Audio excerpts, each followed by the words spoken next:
ጌታ ሆይ አንተ የመንፈሳውያንና የምድራውያን ፍጥረታት ገዢ እንደሆንክ በሰማይም በምድርም ያሉ ፍጥረታት ሁሉ ተገንዝበው ለአንተ እንደ ችሎታቸው መጠን በፍቅር በመሆን ምስጋናን ያቀርቡ ዘንድ ሰውን ሰማያዊና ምድራዊ አካል እንዲኖረው አድርገህ በመፍጠር የገዥነት ምልክት አደረግከው።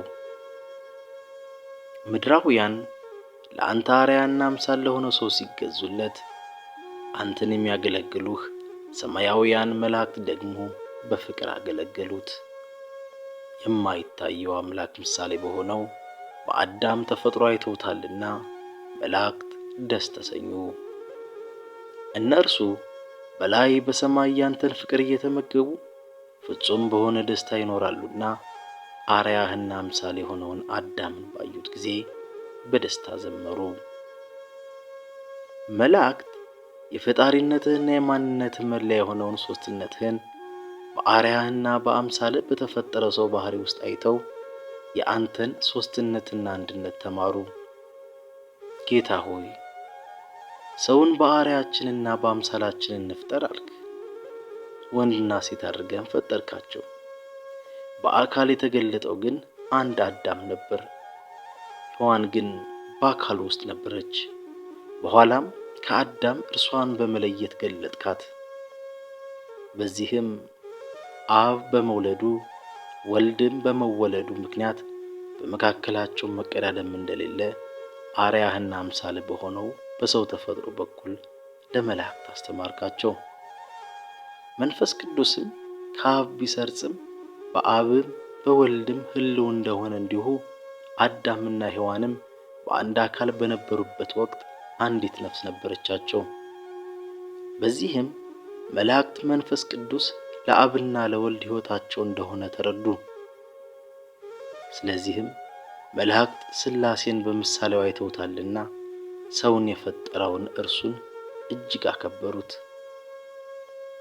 ጌታ ሆይ በፈቃዳችን ፈቃድህን እንፈጽም ዘንድ በንግሥና ቦታችን በገነት ፈቃድህን አስታወቅከን። በዚያም ክፉና ደጉን ከሚያሳውቀው ዛፍ ፍሬ አትብሉ፣ ነገር ግን ብትበሉት ሞትን ትሞታላችሁ አልከን።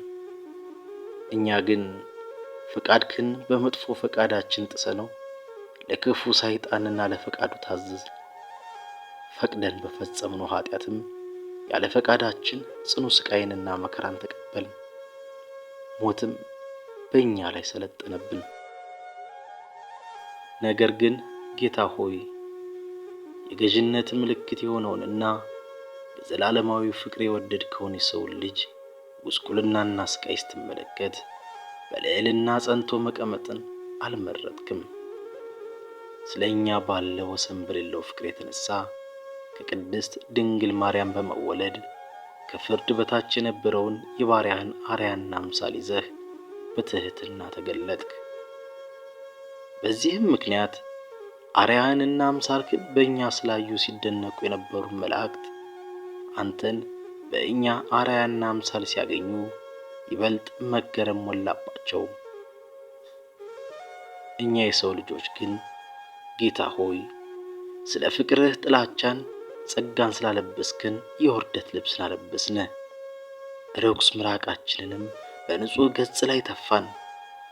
እኛን ወደ ቀደመ ንግሥናችን በመመለስህም ቅዱስ ኤፍሬም እንዳለው ከወይን እርሻችን የበቀለውን እሾህ ጎንጉነን አክሊል በማድረግ ንጉሥ ሆይ ሰላም ላንተ ይሁን በማለት በተሳልቆ በራስ ላይ ደፋንብህ። ለሰይጣን መጫወቻ ለአጋንንት መሳለቂያ ከመሆን ልታድነን በመጣኸው በአንተ ላይ ስቃይን አበዛንብህ፣ በአንተም ላይ ዘበትን።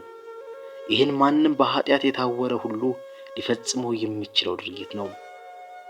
ከዓለም የሆነ ሁሉ እግዚአብሔርን ይጠላልና።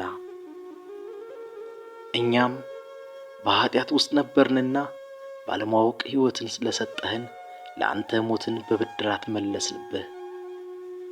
አንተ ግን ጌታ ሆይ አንተ ላይ እንዲህ መከራን በማጽናታችን ምክንያት ለእኛ ያለ ፍቅር አንዲትም እንኳ አልቀነሰም። ነገር ግን ጌታ ሆይ ስለ መተላለፋችን ስለ ጭካኔያችን እንዳንጠፋ በባህሪ ውስጥ ያለው ፍቅርህ እኛን ታደገን። ስለዚህ በሞትህ ሞትን ገደልክልን፣ ከሲኦል አውጥተህ መንግሥትህን ሰጠህን፣ ከባርነት አላቀህ ልጅነትን አጎናጸፍከን። የውርደት ልብሳችንን ገፈህ የጸጋ ልብስን በጥምቀት ደረብክልን። በጥምቀትም የለበስነው ልብሳችን ጌታ ሆይ አንተው ነህ። ነገር ግን ጌታ ሆይ እኛ ሰዎች ዝንጉዋንንና በመስቀልህ ስለኛ የተቀበልከውን ሕማምና መከራ ሁሉ አስበን ኃጢአትን እንድንጸየፍና በፍቅርህ ሥጋችንን፣ ነፍሳችንን፣ መንፈሳችንን እናስገዛ ዘንድ ስቅለትህን ሁሌም እንድናስበው እርዳን። ጌታ ሆይ አንተ ለሚጠሉህም ለሚያፈቅሩህም ፍቅርህን እንዳሳየሃቸው እኛም ጠላቶቻችንንና ወዳጆቻችንን እኩል እንድናፈቅር የአንተን ልብ ስጠን። ድሃውን ከፍ ከፍ እንዳረከው ባለጠጋውንም እንዳልናከው ሰውን ሁሉ እኩል እንዳከበርካቸው እንዲሁ እኛም ሰውን ሁሉ እኩል እንድናከብር ትሕትናንና የዋህነትን አልብሰን። በአንተ ደም ግባት መጥፋት የሰውን ልጅ ሁሉ ልዩ በሆነ ውበት እንዳስጌጥከው ሰውን ሁሉ በተፈጥሮም ይሁን ከተፈጥሮ ውጪ በሆነ ጉድለቱ እንዳናቃልለው ጌታ ሆይ በአንተ ዓይን ፍጥረትህን እንድንመለከት አድርገን። ለሰው ሁሉ አንተ ብቻ ጌታው እርሱም የአንተ ባሪያ እንደሆነ በመገንዘብ በማንም ላይ ፍርድን ከመፍረድ እንድንቆጠብ ጌታ ሆይ ሁሌም ስቅለትህን እንድናስበው እርዳን። ይህ ቪዲዮ ዘወትር ብናስበው እኛን ወደ ማስተዋል መልሶ በጽድቅ እንድንመላለስ ለሚረዳን ሕያው ለሆነው ስቅለቱ መታሰቢያ ይሁን ለዘለዓለሙ